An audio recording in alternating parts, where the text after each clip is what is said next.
All right, well, thank you everybody for coming to our first virtual pep rally. And I'm glad we're doing it this way because doing it the night before the home opener, I get to be here, Mike gets to be here, Lori and Sally are here. Otherwise, I normally don't get to go to the pep rallies, so because I'm a little busy at that time of the day. So, and we're also glad that we're doing virtually because at least all of us in St. Louis, we'd be pretty wet if we were outside doing it because it's kind of raining outside in the neighborhood. But Casey, I'm sure most of you probably paid attention to what happened in the game today. Cardinals win 7-0, complete the sweep of the Marlins. Yadier Molina hits a two-run homer to break up a scoreless tie in the seventh, and then Dylan Carlson with a grand slam in the ninth to cap it off. So 4-2 on the road trip. I think a very good road trip to start the season.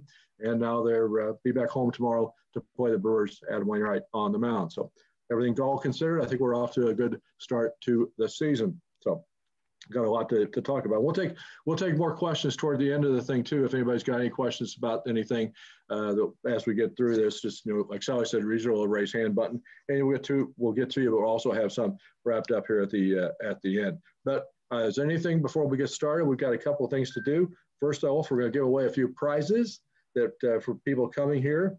The first prize, I guess, are we doing the giveaway about the first person who was on the air, Sally? The first person who was. No, that comes later. That comes later. Okay. All right. So the first prize that we're going to give away, Mike, you want to introduce the prizes? Yeah, prize one. Where is it here? It's the Mike Shannon, John Rooney double bobblehead over there. That would be this little event here. Oh, backwards. There you go. So, and the winner of that is going to be. We will contact everybody to tell you, how to get this. Well, he's throwing names around over here. Throwing names already. Here we go. Did you already pull the winner? Oh. All right. Well, dig deep. We have the winner of the bobblehead. It will be Gene Ackman. Congratulations to Gene for winning the bobblehead. Okay. Second prize. Prize number 2 is the commemorative Snoopy statue from the Peanuts night At the ballpark. The ballpark. We'll let Mike draw this one. The winner goes to. Nope, we've got to have it. Danette Bader. It's not rigged. Really, honestly, it wasn't. They're together, but that's okay. We can get rid of both of them at the same time. So that's good. Now we got one more to go here right now. This one. Right. Prize number 3 is the floppy hat. Cardinals floppy hat. We got one of the big famous floppy hats. Mike looks good in this. Who'll model it?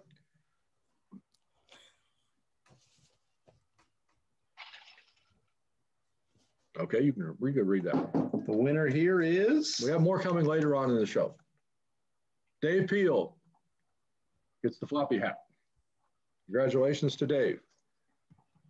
All right, then before we move on, I guess the first thing we should know about the game tomorrow is what the weather forecast is. So Mike's our resident weather forecaster, so we'll let him handle that. Well, the good news is, or bad news, every time I look, it changes. So that could go up or go down. So stay tuned before stay now. Tuned every time we look, tomorrow afternoon, yes. PK was the weather guy. It's like a high of 55 and cloudy. Spotty rain showers in the afternoon, about a 40% chance of rain. So let's hope for the best. That means a 60% chance of no rain. So it's a good way of looking at it. And that's good. And actually, where's that other hat? We got another hat we're going to give away.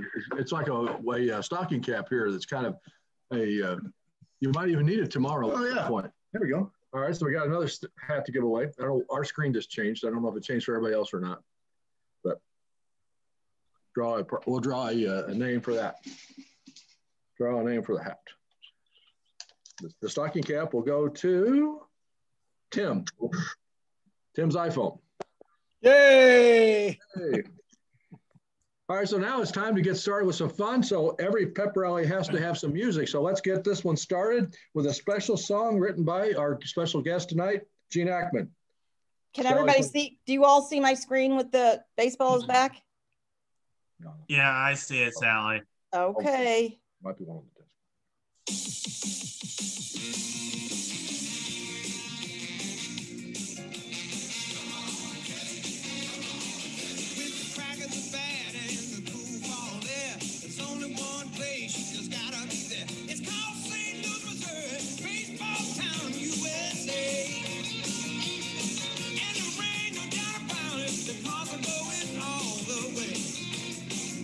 We got pit and fever.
was fun. Yeah, and as we mentioned, the guy who wrote that song is with us tonight, Gene Ackman. Gene, thanks for doing that. I know you did it a while back. We edited it a little bit. So could you talk about the song a little bit and how it came about and who some of the other people were that were playing there with you?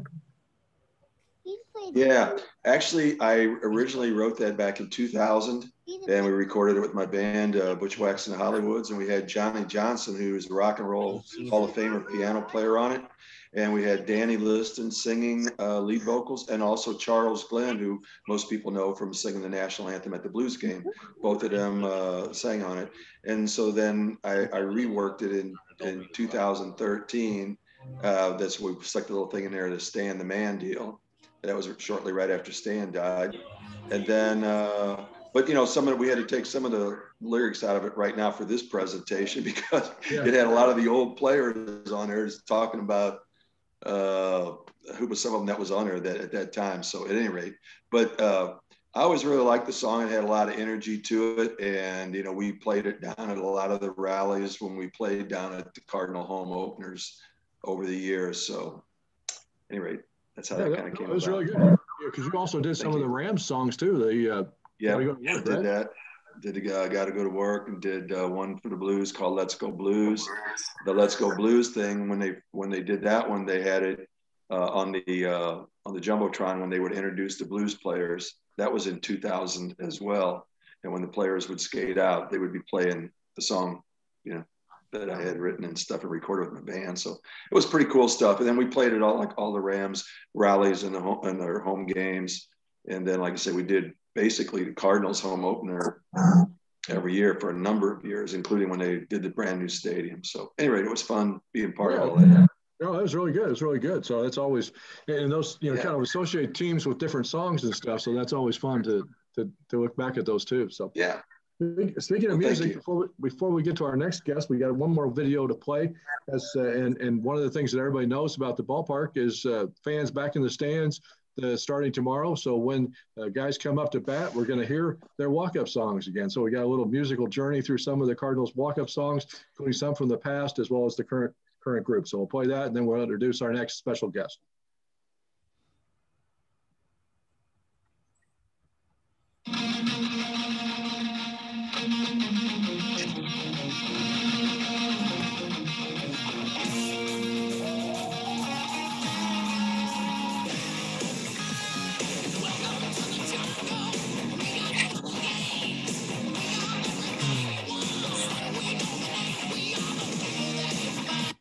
And a little bit of chicken fried. Cold beer on Friday night.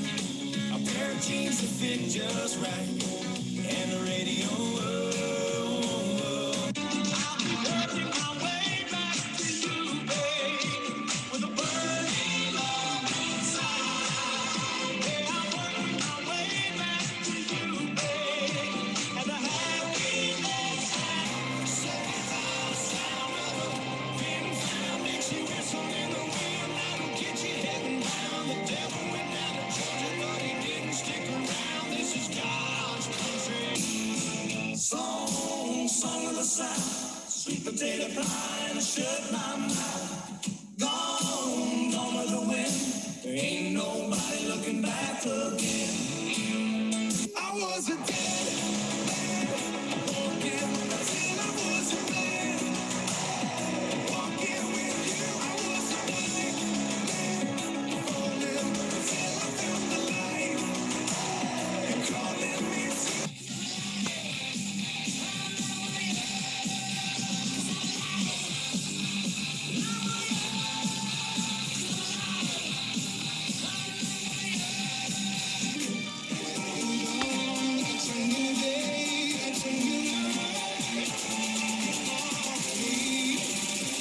and I'm feeling top floor, elevator entrance, not doors. Only thing above us is outdoors. Took it down in Houston to the Chachos. To get million and started a bank. Top of the floor, and it came with the rain. Welcome, come party. Used to have a lot, but I got more now. Made another hit, cause I got bored now. Always going for it, never pump fourth down. Last call, Hail Mary, Prescott, touchdown. Hey. Favorite spot was the Waffle House. Had a milk with the hash brown. Trying to avoid all the pat downs. Trying to avoid all the lame. Real dope.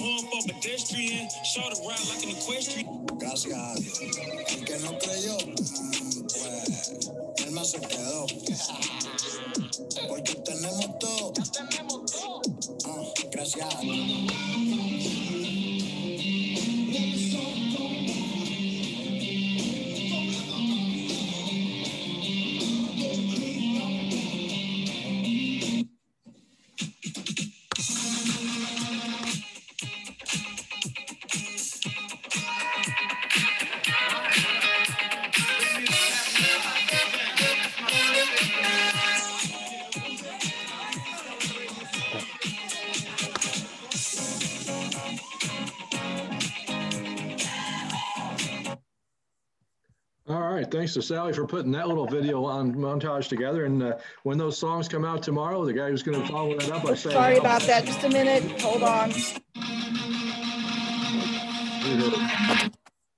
There we go.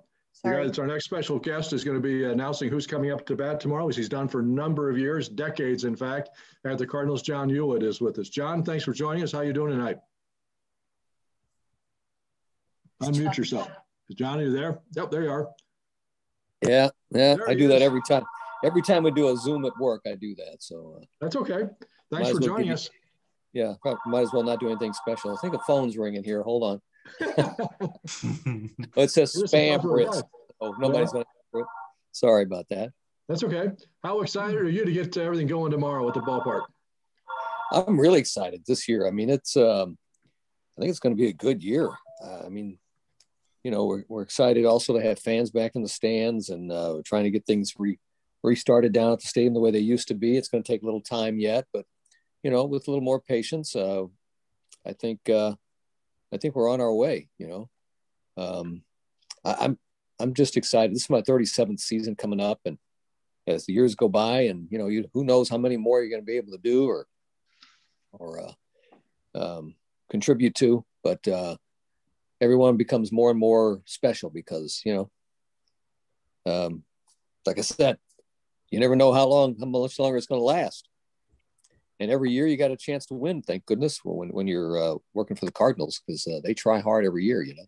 Yeah. Hey, John, talk a little bit about the difference in going into this season compared to what last season was like without fans. You know, what the feeling is like for you a little bit too. Yeah, well, you know, last year, for those of us who work down there a lot, you know, we do a lot of high school games and college games. So having baseball down there without fans in the stands, it didn't feel that unusual to us. Now, you know, yeah, for the major league players, it was obviously different. But, you know, so it's always better to have fans in the stands and have a full stadium and have all that excitement going on. And it, you know, adds to our jobs in a lot of different ways, you know, trying to entertain an audience as well as just, you know, do the basics of a game, makes the job more challenging and more fun. But, you know, we got through it, and, you know, there were no traffic jams driving down the stadium, and all I had to do was be there for the first pitch. There were no field ceremonies or anything like that. And when the game was over, I was out the door. So in that regard, it was easy, but yeah, that's not the way it's supposed to be. You know, we all know that. So, you know, this year, I'm anxious to see how they do this in the early going, how they, you know, how the people follow the rules and all that kind of stuff. And hopefully by, you know, maybe later in the summer sometime, we won't have to worry too much about it if enough people get vaccinated and get the virus somewhat put behind us, hopefully. You know? Do you have a little insight that you could give us on what the ceremonies are going to be like tomorrow? Do you have an inside knowledge of what's going to happen before the game? Well, only the players are allowed on the field. You know, nobody's allowed at lower level at all for obvious reasons. So there'll be no people on the field, no There's some kind of parade though, right? With the cars. Yeah, the cars, but that's it. The cars, the drivers of the cars, and the players, pretty much it. But I'll be upstairs, up in the press booth. No producer down there. I guess the camera people will be allowed down there to a certain degree, but you know, it's going to be a pretty sterile, I think, as far as that goes. You know, but you know, hey, it's still going to be exciting, and you know, the players getting out of the cars. I guess they're going to line up on the fields, on the foul lines as usual, and we'll just do it all from a distance. And I think it's going to come off great. You know, it doesn't matter really who's on the field other than the players and the cars, honestly. Mm-hmm. Well, we need the Clydesdales. And the Clydesdales, yeah. Wouldn't be St. Louis without the Clydesdales, right? Oh yeah, yeah, absolutely. Yeah, yeah. I'll miss being down there for that because every time they come roaring past me, man, I feel the floor of the stadium really does shake. I mean, you can feel it shake, and that's always cool. I'm always standing down there going, boy, I hope one of them doesn't go crazy and run me over, because we're right there, man. The best Clydesdale story ever, though, is never going to be topped, is when Gussie was behind the reins there in the World Series and went right back over the pitcher's mound. Just took that thing straight over the mound. That's right. It almost threw a Gussie off the hitch, didn't it? Yep, that was still the funniest sight ever. So yeah. So speaking of walk-up songs, I'm assuming you obviously have a kind of a side gig at KSU Radio, been there for forever too. So you probably know all these songs. Do you help these guys pick their songs, or do you ever hear one and go, why did he pick that, or what's that? What is that song? Or well, you know what, with your music background, what do you think about all this? Yeah, most of the time now I go, what's that? I don't know the artist for a lot of them, but I really don't do the music anymore. I gave that up. Well, they made a change and separated the duties back about 2005. So, but back when, the 80s and the 90s, I was involved in helping Tony Simakaitis pick the songs, and some of the players cared, some of the players didn't back then. I would say the majority didn't really care back then. It was, it's not like it is today. The players today, some of them want to change their songs every homestand. They're that into it. It means that much to them. But I can remember, like Mark McGwire, for instance. He didn't care what we picked, and his ended up being probably one of the more and his home runs and all that helped too. But the song we picked for him was the Guns N' Roses song that is probably the most iconic Cardinal walk-up song ever. But he didn't care either way. It was a fun thing to do. Back then, when I was younger, I got to know the players a little bit, would hang out with them and help them pick songs from time to time. But I'm an old guy now. I'm kind of out of the mix in that regard, and I don't think anybody really makes those decisions anymore except the players. And same thing with the relief pitchers when they come in from the bullpen, have their songs going. That's works the same way. Anybody got a question? Yeah, it works the same way now. Yeah, they all are into it now. Anybody got a question for John? Shout it out. Is there anything special going to be going on with Mike Shannon this year, as far as we know? Could you say it again? Somebody else was talking. I missed the question. Yeah, John Patrick. John Patrick, what's your question? Is there anything special going to be going on with Mike Shannon? I know this is his last year in the broadcast booth. I think there's going to be some things with honoring him all year long, from what I understand. Different things, different events, different kind of moments, right, John? That's right. Yeah, field ceremonies and things like that. Yeah, I mean, what a career! Wow, talk about a guy. When he first started, he was so inexperienced, and I'm sure a lot of people questioned. So Mike Shannon, his use of the English language was probably not the very best back then, and he didn't know how to broadcast. To be honest with you, Jack Buck took him under his wing and developed him, and he became pretty doggone good at his job for a long time, man. And he has his own personal way of doing things, and he's a character, a unique guy. And we're going to miss him after the season's over with for sure. He hasn't been on the road games for a long time, but he was a staple down at Busch. Patty Wood has a question for John. We'll take a couple questions for John and then move on here. I'm curious where the Hall of Famers are going to be tomorrow. Out in the center field, they're going to be like not on the field, out in there, that they can like wave to the players as they drive by. Is that what it is? I don't know exactly where they're going to have them, to be honest with you, but I was just told that there's not going to be much on the field at all. So yeah, it would make sense to me that I know some of the field ceremonies that we're going to be doing this year are going to be done out there in center field on the concrete that's just, above the grass. Okay. So maybe that's where they'll be. I don't know. I think that is the plan. Yeah. Okay. Yeah, that's what I kind of heard. But, when I get down there tomorrow, I'll get there about an hour and a half before everything, and I'll get my script and they'll tell me what's going on more detailed. But they're pretty busy down there. They're like, one-armed wallpaper hangers right now. Gene, Danette, you had a question? Yeah, I just wanted to say, hey, John, congratulations on 37 years as the announcer down there. It's fantastic. When we think back about, iconic people at Busch Stadium, you and Mike Shannon, and prior to that, of course, Harry Carey and Jack Buck. So just a big salute to you for having that job for 37 years and being kind of the soundtrack of our summers when we're at the stadium. Well, thank you. I appreciate you saying that very much.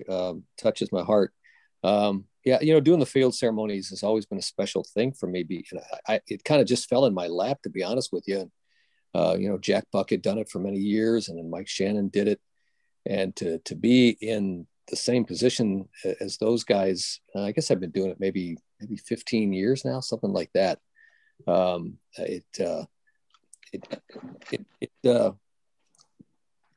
get emotional sometimes when I'm down there. I know it sounds stupid, but sometimes when it's all unveiling before me and I see myself, in the same position as those guys, and I'm not, making myself equivalent to them by any means, but it feels really special. I'll tell you that every year. My family, my friends, everybody, they watch it on TV or they're there. It makes them feel good too. Well, John's got a couple other things you may recognize in one. How many years now the Cardinals Kids Show that you've been doing too? Yeah, I've been doing that for probably 15, 16 years. That's really a good show too. Oh, thank you. Jim Veman is the guy who writes it, edits it, produces it, shoots it, everything. He's amazing. He's worked for Channel 5 as a cameraman there for a long time, and it is his baby. And he sets us all up and has us do our thing. And he developed the whole character thing. I was myself for a while, and he came up with this thing. Hey, let's make you a crazy professor, Professor U-Man, PU, So that's one of my other nicknames, PU, Professor U-Man. And I wear it proudly. Every once in a while, I'll be walking down the street and some little kid will say something. I've seen some of those episodes and I find it very funny. Oh, thank you. Yeah. And I was one time, I'm a local guy, all my media is pretty much local. From DeBerg, everybody's proud of you. Oh, well, thank you. It was, I was in Nebraska, Omaha, Nebraska with my daughter in a volleyball tournament. And I'm just standing up against the wall in this civic center where hundreds of volleyball games going on at the same time. And in Omaha, Nebraska, some little kid and his dad come up and say, "Hey, are you Professor U-Man?" And I mean, it just shocked me, like, what? I'm in Omaha, Nebraska. This doesn't happen, this far away from home. And you forget that the Cardinals network is huge. The Cardinals radio network, I think, is the largest radio network in Major League Baseball. There's a couple of us from Omaha that would like to see more of you. Oh, thank you. That was Mike. That wasn't you saying hi to him at this volleyball game. Yeah. So it was. We had a nice conversation, and it was really, really a touching moment. One other thing to bring out about John before we move on to everything else, the other thing he started doing is some videos for AARP, and you're on YouTube, and they're really interesting. And you ought to, everybody, that's in basically my demographic group should check them out. And I think you'll get a kick out of them. And I know one of the things that he does is he talks about what you should do when you fall down and how to get back up. And I just want to tell him that the falling down part is pretty easy, but it's getting back up that's the tough part. Yeah. Yeah. I'm wondering why those are never on television. Yeah. I was kind of surprised AARP went ahead and allowed me to put that on there, but as I said before I did it, hey, don't try this if you could hurt yourself. I mean, it just makes sense to me. It's just, I'm thinking to myself, hey, just like football players, they say you got to get in football shape. Well, how do they do that? They throw themselves on the ground. They have other people hit them, knock them down. They get back up. Well, maybe we need to kind of take that approach with ourselves once in a while as we get older. Hey, you got to toughen up. Maybe make yourself fall down and get back up. And that's something to maybe keep the muscle memory going at least a little bit, that you can get knocked down and get up, Exactly. Well, don't get knocked down tomorrow, and enjoy the day and enjoy the season. We thank you for joining us. All right. Hey, thanks for having me. John, I want to tell you real quick to tell my cousin Ruth hi and the girls. Okay. Who's million cousins of hers. Oh, what are your names? I'm Diane, and this is Veronica, and we're Aunt Kay and Uncle Ron's family. That's Kay and Uncle Ron. Yes, I'm the 10th kid in the family. All right. See, John, you can't hide. You can't hide in Omaha. You can't hide on this call. They'll find you. My wife comes from a huge family. Isn't it, John? Thank you. I will tell her. She's in the other room over there. She's watching some. I don't know. I'll tell her hi. Okay. Thanks, John. We appreciate it. You're Hey, welcome John, to I stay. wanted to say hi. Thank you. Hi, Sally. Thank you. Thank you for having me. You guys have fun. You can stick around. We were going to have Chef, and he was trying to make it, but it looks like he's not going to be able to make it, Chef Norman Taylor, because obviously he's getting ready for tomorrow. So you want to? We did get some information from him, so we're going to let people know about a couple of things going on with the food situation down at the ballpark and some of the changes this year.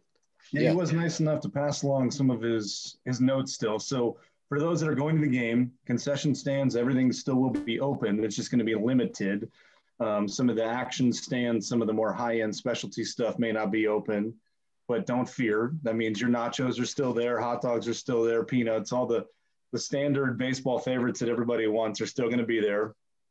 So you can still go get your home plate nachos from section 152, 251, and 133.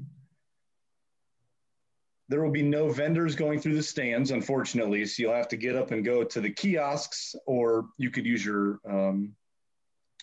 what we call portables, the different kiosks along the stands to order beverages to keep lines moving quickly.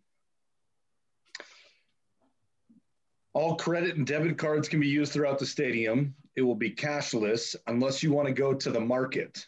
The market will accept cash, but everyone else will be accepting debit and credit cards. Those probably cover the big questions, I believe, that everyone has. Anybody got any other questions about the food that we may have an answer to? Or we could ask. Hey, Lori. Sally, what about, like they've done in the past, when they give you like a to and from, if you want to enter in and out from the ballpark? I don't know the answer to that question. Go to Lori on this one. I'll tap in. There's no re-entry this year, at least while we're in limited capacity. So once you're in, you're in. Okay.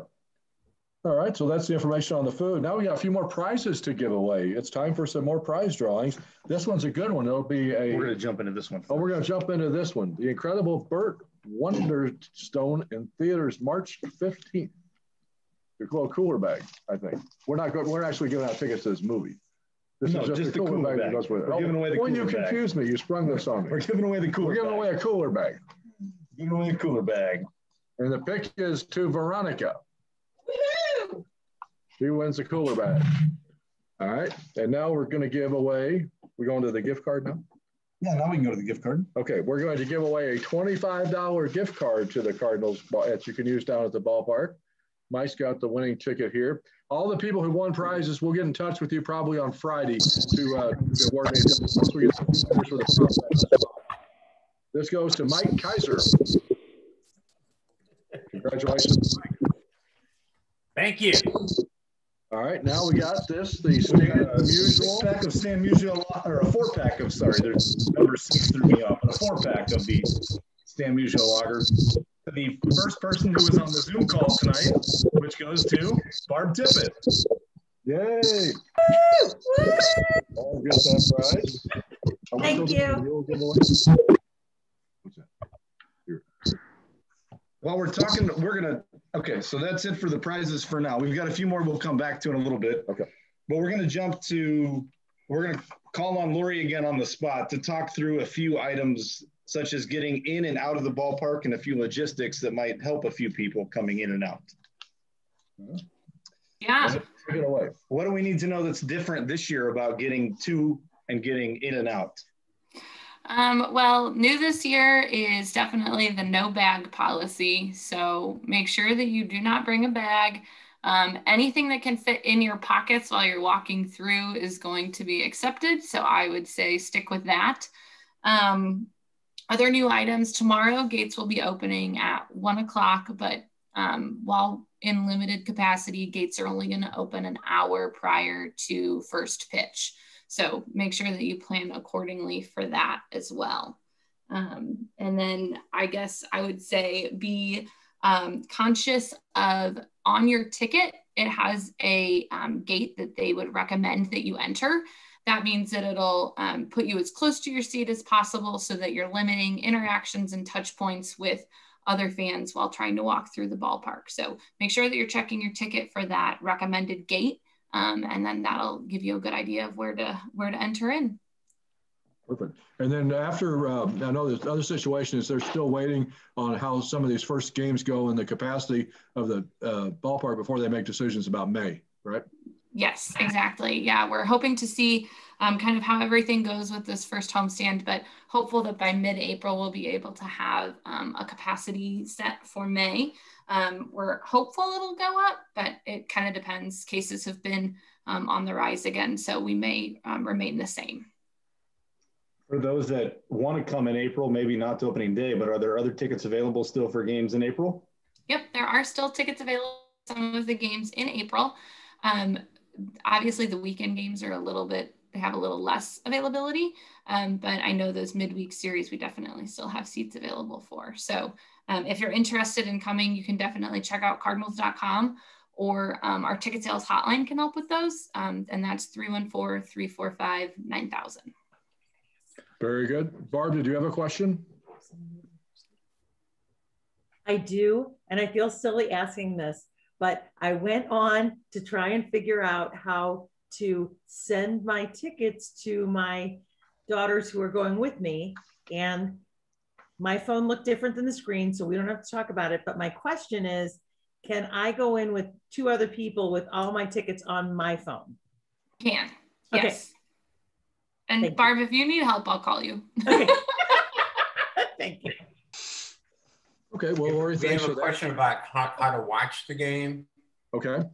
We don't get BSM. Is that it used to be Fox Sports? Valley Sports Midwest, yes. And our cable doesn't carry that, or not the cable, but the internet.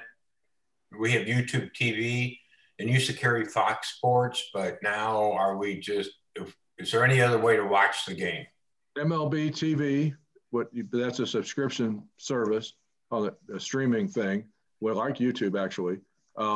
I thought that all the ones that were the same for Fox Midwest were going to just convert over to Bally's. So if that didn't happen, what? I think that YouTube TV, something happened with their agreement and they didn't renew. But I do know that AT&T Uverse carries Bally Sports Midwest, so that's another option for you too. But yeah, MLB TV would definitely work. Because actually, our son has MLB TV, and when you try to hook up in St. Louis, it's blacked out. You can only get MLB TV if you don't live in the local TV where the local sports is. Yeah, so it'll black out in New York, but we can't get it here in St. Louis. Yeah. Okay, but that would be my guess. Is you probably have to sign up for the MLB TV package. Rob? Yes. We switched over to ATT so that we'd have it. Okay, good. We didn't have to switch the whole thing, but I think it's like $40, I think. It's 80. 80? Okay. 80. Okay, we're splitting with Andrew. Okay. So Mike, that's an option too. But we still have Hulu and Netflix. Well, you'd have to pay extra for this too. Yeah, but I'm saying. Yeah, we switched over to ATT. Without taking the whole thing in. Yeah. Without having internet and the whole Find pack. somebody who has AT&T and steal it from them. Yes, exactly. Yeah, exactly. Just borrow their login, yeah. Barb, do you have another question? Or did you put your hand up? I got a question for Lori if Barb's finished. Barb, do you have any other questions? You're done? Lori, when you say no bags are allowed, for example, with Veronica, we don't travel light because we can't travel light. We've got to go with rescue meds for seizures and diapers and liners and tube feed supplies and all that fun stuff. So if no question's a dumb question, what do we do? We have to. I mean, is it pretty obvious that people are just going to say, okay, go? Yes, you know, medical. Or are people going to give us heck, you know? No, they're not going to give you heck, I promise. Okay. Yeah, no heck. Medical bags and diaper bags, as long as there's a child with the diaper bag, are fine. Oh, darn. Thought we found the loophole. Don't try to pass off your diaper bags as your food bag or anything like that. And Lori, a quick question. As long as I've known these two people here, Sally and Rob here, yes. They, and of course I've known them for such a long time. I've had, diabetes for about 30 years now. And of course I've gone to and from the ballpark. Would that also mean if I have to carry insulin with me and everything? Yep. Would they still allow us to carry if I have to carry insulin with me and everything? Mm-hmm. Yes, 100%. Anything that is for medical needs is going to be allowed in, no questions. Okay. Thank you. Thanks, Lori, for all that information. I did have to laugh because Lori and I did just notice when we went to the Blues game the other night that the sign clearly states no diaper bags without a child. Hey, Lori, this is Mike Kaiser real quick with a question for you. Hi. Coming in from Omaha, when do you anticipate tickets going on sale for May? I see they're open till the end of April, but when are May tickets going to open up so that I can be ready? Try to come, yeah. So we will put those on sale to season ticket holders first. They'll get priority access. And then after that, if there's inventory available, then it will open up to the general public. I would assume probably that third week of April, but start checking cardinals.com for updates anywhere after probably the end of that first homestand. So April 14th or 15th. Okay, great. Perfect. Thank you. So stay tuned for that. So the other thing we want to do before we get to kind of some more discussion just about the team and the start to the season, and we're going to have another special guest to talk about that. One of the fun things we thought we'd come up with to do for this pep rally is some prop bets. And our resident expert on betting, Mike Raines, is going to explain that a little bit. How this will work, though, is you should have got the information in your link with the Zoom link for tonight's game, for the night's thing. If you didn't get it or it's not working, send me an email. It's Rob Raines, ROBRAINS 314@gmail.com. I'll send you the questions back. You just email us back the answers prior to the game tomorrow, and then we'll draw the winning numbers on Friday and let everybody know who won. We're going to give away three prizes based on the most correct answers. I think there's 15 questions for the prop bets. So the three people that get the most answers correct will win the prizes for the prop bets. So I don't know whether it's a good thing or a bad thing. You told me I'm the resident expert on gambling, but well, you're not. Well, regardless, it's a bad thing. You helped us come up with a question, so let's try it. Because BJ's not in town. I think it's a good thing. I love gamble. I think it's great. It's a good thing if you win, Mike. Yes. Yeah, and only lose what you can afford to. Yes, exactly. Well, for anyone that doesn't know, a prop bet is a bet that's not reliant on the game outcome itself, but it's on occurrences that happen in the game or occurrences that happen around the game.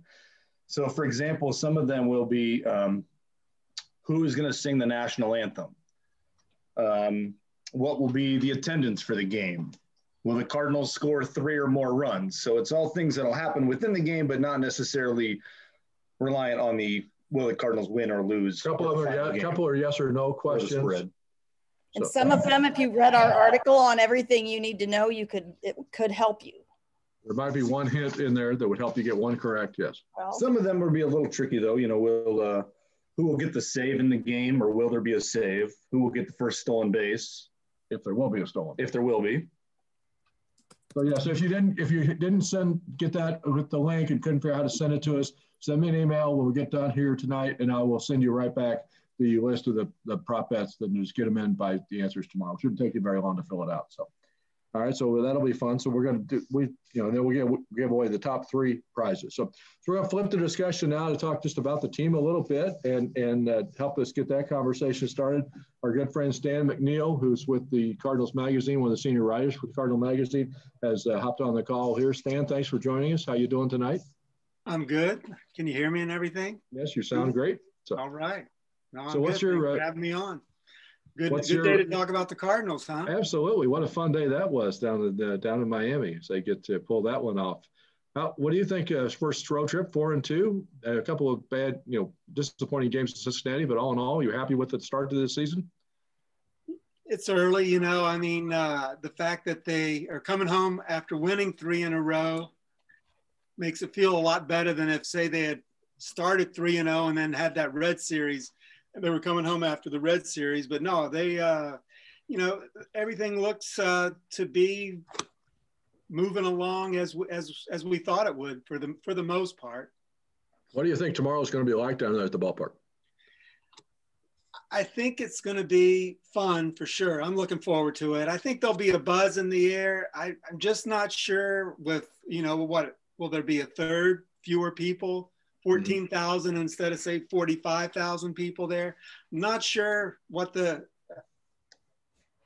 how much the noise level will be affected by the fewer number, but I still think it'll be, when the pregame ceremonies, there'll be a lot of excitement for that. And I think that will play well on TV as well. Right. And I know one thing, there'll be a lot more people than there were in Miami. That looked like a regular season non-COVID crowd in Miami. And a lot of them Cardinals fans from what it sounded like after Carlson's grand slam today. Yeah. What's your biggest concern about the team at this point? I don't know. It's kind of early. I mean, I think coming into the season, I don't know if I was as high on the bullpen as others, I mean, and I say that because there's just, the bullpen is full of guys who throw 95 plus, but you look around and every team has bullpens like that. So I think that the big guys back there, the Alex Reyes, Jordan Hicks, Gallegos, those are the guys that I think are going to have to really kind of carry the bullpen, and they're certainly capable of doing that. I mean, one thing to me that should be really fun about this season is watching the back end of that bullpen. When you have Jordan Hicks and Alex Reyes to finish games for you, that's as good a 1-2 combo as I think you'll find in the major leagues. When those guys, I mean, might be a little early yet. Both those guys are still kind of working their way back. Although I think Alex is pretty much all the way back as a reliever. Now he'll have to work his way back as a starter at some point, he hopes. But in terms of those two guys, there's not many teams that are going to be able to match up eighth and ninth inning. Right. Like, as we talk about pitching, is there any sort of update on KK and whose spot do we think that he takes when he slides in there? That's it's lined up for him to start on Sunday, I believe, because he threw his simulated game yesterday, Tuesday. So 5 days from that would be Sunday. It would not surprise me if he started Sunday. He was expected to be traveling back with the team tonight, so he should be at the opener. All the reports were good off of his simulated game yesterday. So Sunday, that would have been Gant. So I don't know what they'll do with Gant. Yeah. Gant with and the offside, Ponce. that would be Ponce, right? Yeah. Yeah, I'm not sure how they'll work around that, but I think it'll be one of those two. Well, also it wouldn't surprise me if they give him one more simulated game over at the alt site camp and then bring him back, after that. Because he only threw 68 pitches. I think they may want to get him up a little bit higher than that. We'll see. That's one of the things we'll be watching for. So I mentioned at the top when we were introducing Stan, he's one of the senior writers for the Cardinals magazine. You want to talk about the couple changes about how to get that magazine down at the ballpark this year too, and maybe what's going to be in the issues coming out tomorrow? Yeah, that we should have an issue in the ballpark tomorrow. There won't be the vendors at the gates like there usually are because there's no vendors at this for now, but you'll be able to buy it in the gift shop across the street in Authentics or out at the Authentic shop in center field as well. And it's a pretty good issue. We've got Nolan Arenado on the cover. I talked to a bunch of folks that his parents, his high school coach, and some of his minor league coaches, first major league. Walt Weiss was his first major league coach. So we kind of got the Nolan Arenado story, kind of the backstory, how he got to this point. Some pretty interesting stuff, I think. One of the things we figured out already in about a week and a half here is he's a pretty fun guy to watch play. He absolutely, and he's a guy that plays with some fire in his belly, and I think my guess is, I don't know if you noticed, was it when Goldie struck out? Was that today or last night? I can't even. Today, struck out. got very frustrated, threw his helmet down. I think my sense of that, just total speculation and guessing, is that that's a little of Nolan rubbing off on Goldie. I think some of, because Goldie's such a low key guy, but being around Nolan, we might see a little more fire out of Goldie as well. Well, that would be great if you could bring out the best of both of those two guys together. That would be a 1-2 combination. You talk about Hicks and Reyes being a 1-2 combination in the bullpen. You got, Goldschmidt and Arenado 1-2 in the middle of that lineup too. Should be fun. Who's got some Cardinal questions for either Mike, me, Stan, yourselves? Raise your little hand and we'll take out some time for a few questions about either tomorrow or about the season coming up or about what's happened to this point. I think my concern is in addition to what Stan talked about, I'm a little still worried about how they're handling the cleanup spot in the lineup. I mean, I know Paul DeYoung's, past All-Star, past 30 home run hitter, but I'm just not sure that he's the best guy for that spot. I'm going to be really curious tomorrow if there's a change in the lineup a little bit, if Dylan Carlson's not hitting a little higher in the lineup than 8th. I would be surprised if not, yeah. Mike and Jerry, you had a question? Yeah, I do for either one of you or both of you.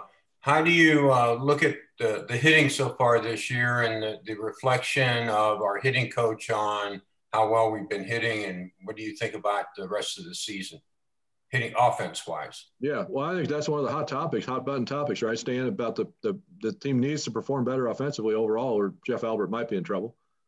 Oh, no doubt. And to me, I've been watching Tyler O'Neill since the start of spring training. To me, he's kind of a good case study. A lot of talent, just hasn't really quite figured it out. And he looked so good in spring training. Was talking to a scout, and it seemed like he had kind of calmed down and was taking going to right center, the opposite field approach, which is what he, everyone knows that's what he needs to do. But once we get back into the season, he had a good first game, but now we're seeing him today. He had at least one at bat that I'm sure he would like to have back, where he chased a couple of pitches and really didn't get what he wanted to. But for the most part, I do think that they're not chasing as many pitches as they have in the past couple of seasons. That's one thing that they can control, where the ball goes and all that. Nobody knows where that's going. But in terms of swinging at good pitches, to me, they seem like they're doing a better job of that this season, including spring training. Yeah, I would agree. And I think, I agree with you. I thought O'Neill had a great spring, and I was hoping it would carry over. You thought it would when he hit a home run on opening day, but then since then, I had a couple of hits, but really doesn't, look like you. Sometimes they're very competitive at bats. Gene, Danette? Yeah, well, I guess my question was answered there. I was really going to say, when do you think that they will move Dylan Carlson up further in the lineup? That would have been question number one. And number two, when do you think that they will move Matt Carpenter out of the lineup? Because he didn't do it in spring training. That kind of is a flip. Go ahead. Sorry. Go ahead, Gene. No, I'm just saying that it just seems like they've given him a lot of chances. And granted, he's only had a few of them since the season started, but at some point, it seems like they're going to just have to hide him out somewhere or something. I think that's kind of a two-part answer. Yeah, I think they're waiting for all of his good luck. They're waiting for all of his good luck to kick in, because he's had so much bad luck so far. They know that's going to even out, and he's going to, some of these, like was today, or was it last night or today, when he hit that one all the way to the wall in center field. That's a home run in a lot of ballparks, but all he got was another out for it. So I think they're hoping that all that luck's going to turn, and some of these are going to start falling in, and Carp's going to be okay. Because really, when you watch him, his at bats are not that bad.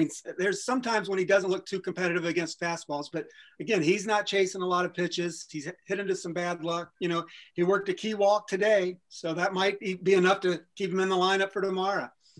And I think part of it is him playing also as a result of the right fielders not hitting either, and they've had to slide Tommy Edman out there to try to get some offense out of right field. So it's like pick your poison kind of thing, you know what I mean? So Williams had a hit, finally got his first hit tonight after the grand slam by Dylan. So, and then made a nice catch to end the ball game, preserve the shutout. So also wouldn't surprise me if he might be back in the lineup tomorrow. But also sentimental reasons, they might go with Carpenter for home opener. I'm not sure. So Mike, what's your question? You had a question?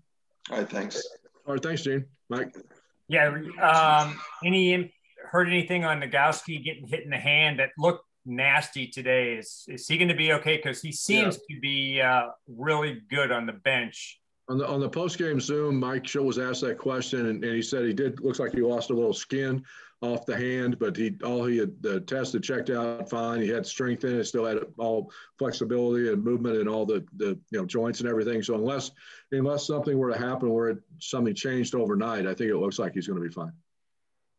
Yeah, that could have been pretty nasty there. So, what's your biggest concern about this team, Mike Raines? Well, I was a little worried about the starting pitching, but Flaherty looked a lot better today. I think once he realized that he just needs to go back to his fastball, he looked a lot better. He wasn't trying to overthrow it and work too much inside, and he looked a lot better today. One of the things Mike does, for those of you who don't know, he actually has an insight with one of the Cardinals pitchers because he works for him. He's the operations manager for Big League Impact, which is Adam Wainwright's charity. And I know one of the guys that you're going to be working with this year is Paul Goldschmidt as well. Yeah, we talked to him this morning, and he's definitely fired up about the season and fired up, as Stan said earlier, about playing with Arenado. And I think you're going to see a different Goldschmidt this year just because of the team and because of the guys around him. So excited to see him this year.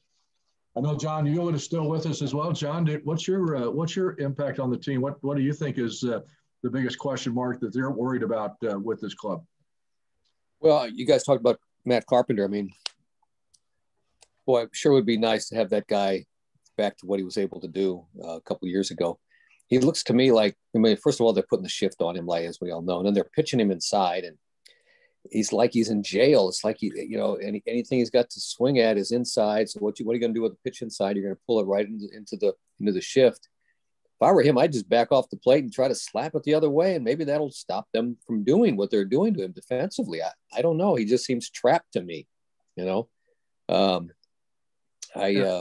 I'm concerned about that, but boy, if they could get him back, even if he hit 240, that would be such a huge benefit in the middle of that order. And then, the bullpen, those guys can't keep coming out there like they did in the Cincinnati series, inning after inning after inning. That ain't going to work. So, but I think their defense is really good. And I think the pitching, if they can, have the starters go longer into games, the pitching's good. The offense is good.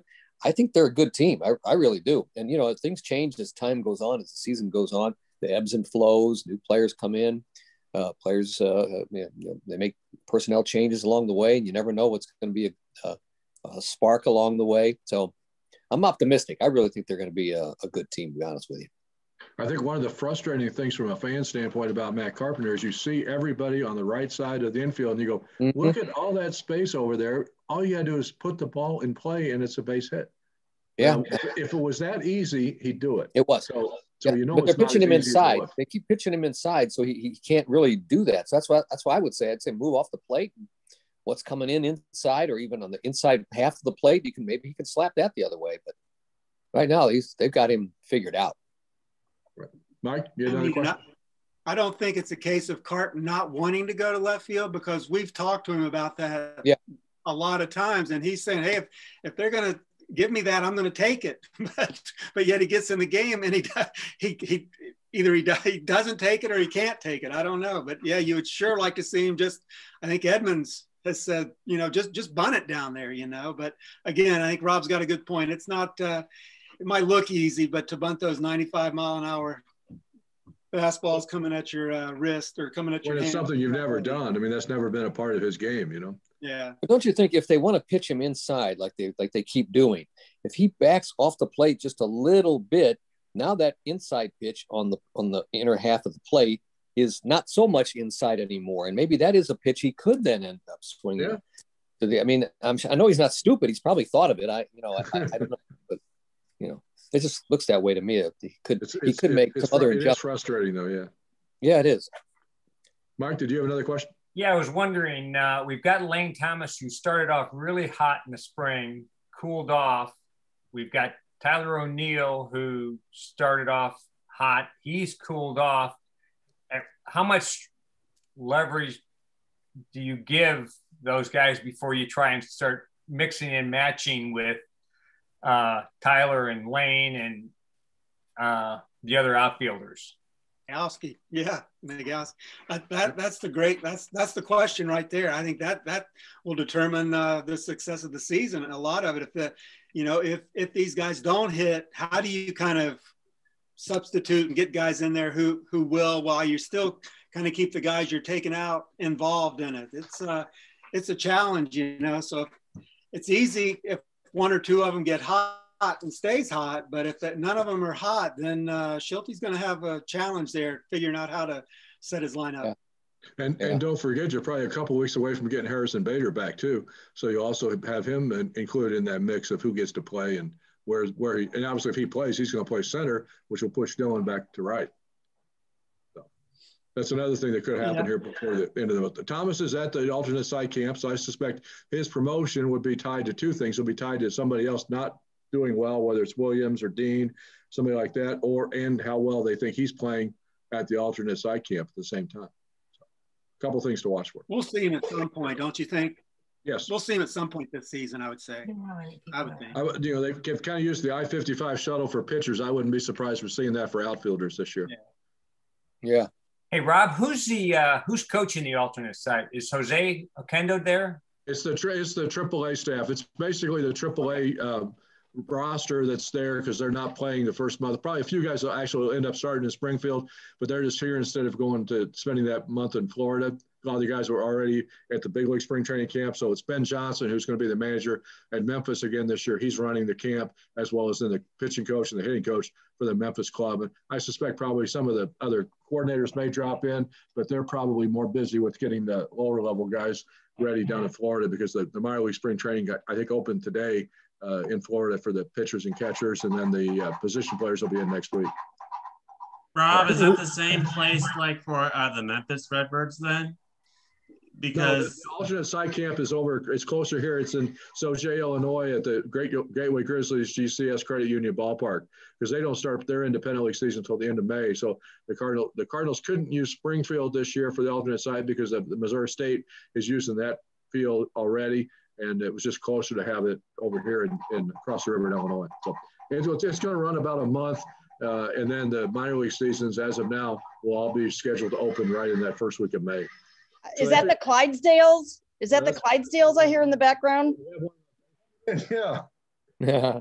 They came out of the rain. So yeah. So back. Hopefully, one of the other things we'll see this year, now that COVID kind of is getting a little bit more under control, hopefully, is a full season of minor league baseball. So we didn't see any minor league baseball last year, but all of those teams are scheduled to begin play here in the first week of May. So, any final question or two before we wrap this up? Yes. I got a question for you. Who are we gonna see in the majors first? Matthew Liberatore or Zach Thompson? That's a good question. What do you think? My guess would be. And the second part of that is, what's your over/under on the date when we see either one of them? Yeah. I think that might be tied to how well KK pitches and when we can see Michaelis back. Yeah. Because I think if you get both those guys back and they're pitching well, I think you won't see either one of them probably until September. But if you have a need for one of those guys at some point before that, I would say probably as early as July, you could see one of them. I would probably guess Liberatore ahead of Thompson would be my guess. And one final question, Rob, where do you think Arnara will end up at the end of the season with his first year in St. Louis? His numbers wise, you mean? Yeah. Stan, what do you think? I would say 330, 100. I mean, it's a pretty good baseline to build off of. He's gonna do what Albert used to do every year: 30, 100, and 300 batting average. Yep, 100 RBIs, 30 homers, and 300 batting average. He looks like he's ready to do that. Wouldn't be the first time, right? Would it be the first time he did all three of those? Yeah. I'm not sure. I think he had a year. He doesn't hit 300 that often, but I mean, he's hit 35 plus and 100 plus just about every year. Well, you'd be looking pretty good if your 3-4 hitter could hit you 60 home runs and 200 RBIs out of both of them. Yeah. Well, thank you everybody for coming on and for joining us. We appreciate Gene Ackman for his song, John Hewlett for joining us as well and giving us his insight of the ballpark, Stan McNeil for joining us as well. Be sure to pick up that latest issue of the Cardinal Magazine. And be sure to, keep reading all of our stuff on stlsportspage.com. And good luck to the Cardinals. Enjoy the season, and hopefully we'll do this again soon. So thanks everybody for coming on. As we mentioned, don't forget to get your prop bets in. If you didn't see how to do that, just send me an email. So I have your email address, and we'll send them right back to you. And everybody who won one of the giveaway prizes will get in touch with you by Friday to let you know, either get your address where we can mail it to you, or let you know how we're going to pick that up or drop it off for you. And